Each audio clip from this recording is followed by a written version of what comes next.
welcome to the news. History is repeating itself as unrest has once taken hold of our region. In Herzele, the motte is under siege.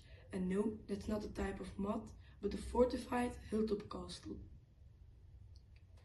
Meanwhile, in Herzele, it's the same old story. The castle is under attack once again, if the last siege didn't cause enough turmoil. The residents of both villages are playing it safe, hiding and stocking up on food and fuel in large quantities. But there is some good news. In the St. Martinus Church, despite the looming threat, a wedding is still taking place, proof that love refuses to be stopped by war and violence. Also, in this broadcast, a report on belfries, those iconic towers that have stood watch over our cities for centuries. And we explore a surprising hobby, geocaching, because treasure hunting isn't just for invaders and looters, but it's also for modern adventures with a GPS. Stay with us for a broadcast full of action, history and a touch of romance. Go. Today we have a rather extraordinary incident in Herzele. A lonely Viking, seemingly lost in time and space, has attempted to attack the motte of Herzele. Yes, you heard it right, a Viking in 2025. The warrior, fully equipped with a helmet and axe, arrived for battle, determined to plunder. But confusion quickly set in. Where's the castle? Where are the walls? Where are the treasures? Questions to which the locals, unfortunately, had no satisfying answer. Where is the castle? What?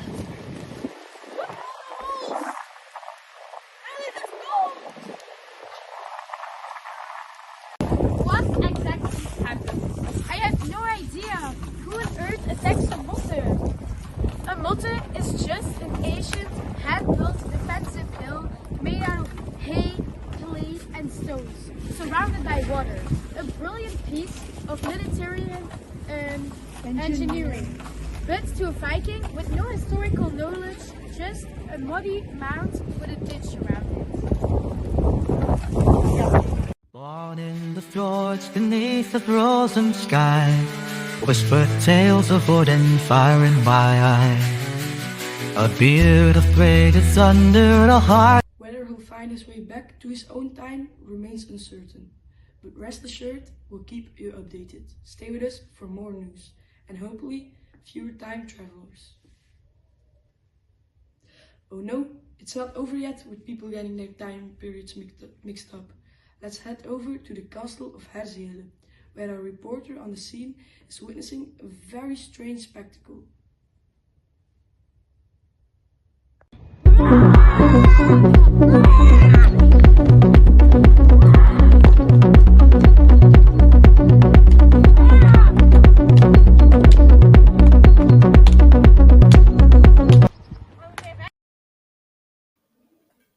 I have only one question for you. Why?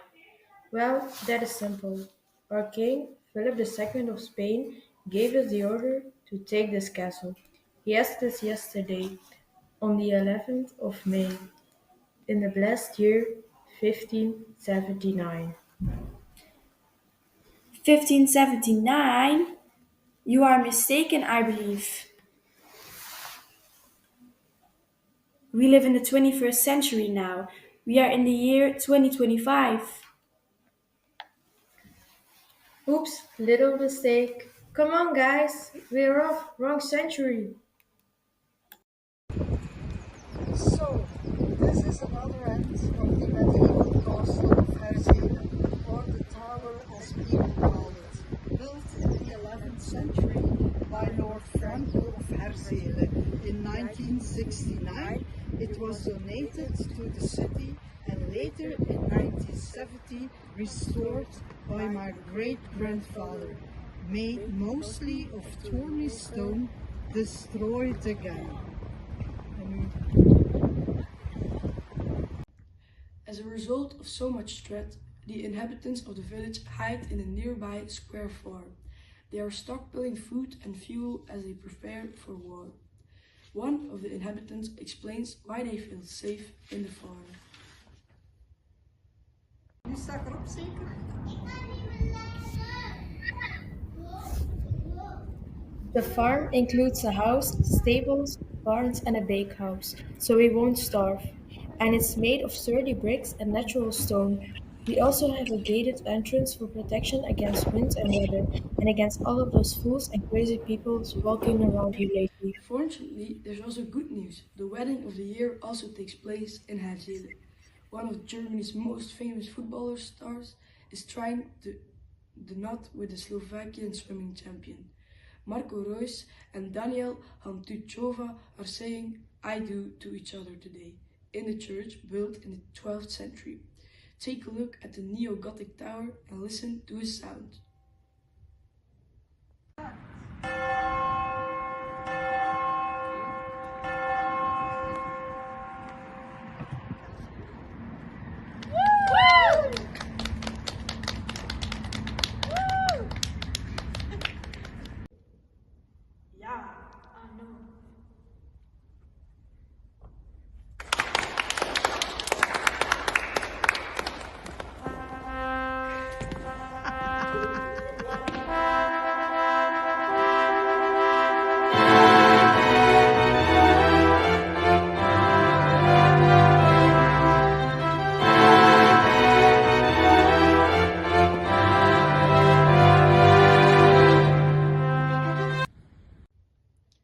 What a day! We go to Aalst now. Our reporter on site wants to tell something interesting about another typical Belgian building, belfries. Welcome to this report on belfries. These magnificent medieval towers were originally church towers and served as lookout posts to spot enemies in time. Is this for TV?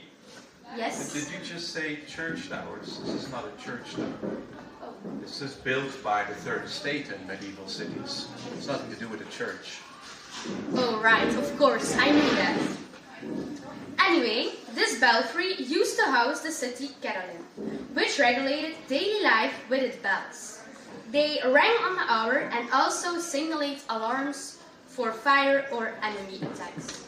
Yeah, that is true. There were bells in there, church bells well, not church bells, I mean bells in the tower that rang when there was indeed a fire or when the enemy was going to attack the city. I'm not sure about the first thing you said, but there definitely was a bell in the tower. Thanks for this helpful information. Now, the belfry was also a symbol of royal power. Well, it was a symbol of the power of the city, of the burghers, the third estate that had this built. There was a connection to the king, the royal power, because they had this charter, this royal charter that gave the city some city rights, like the right to build a wall or the right to hold a market. And so, dear viewers, you can see that belfries are not only impressive buildings, but also have a rich history, and that some people are very passionate about the details. That was interesting. Now I invite you for one of our last pieces of news.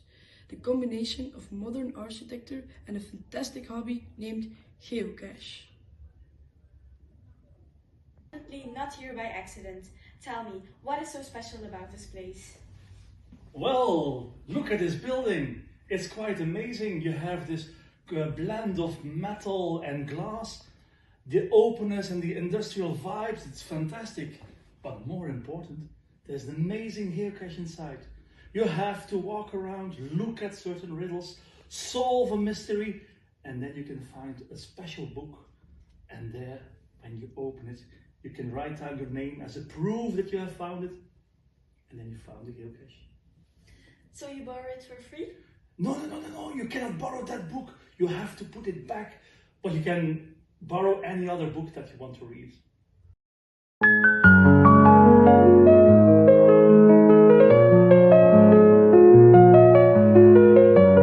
Now in Antwerp, at the port house, a futuristic design by the late Zaha Hadid. It looks like a gigantic ship is balancing above an old fire station.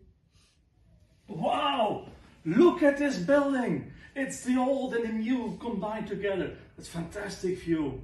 It's a bit like geocaching, where you use modern techniques to find plastic hidden somewhere in the countryside.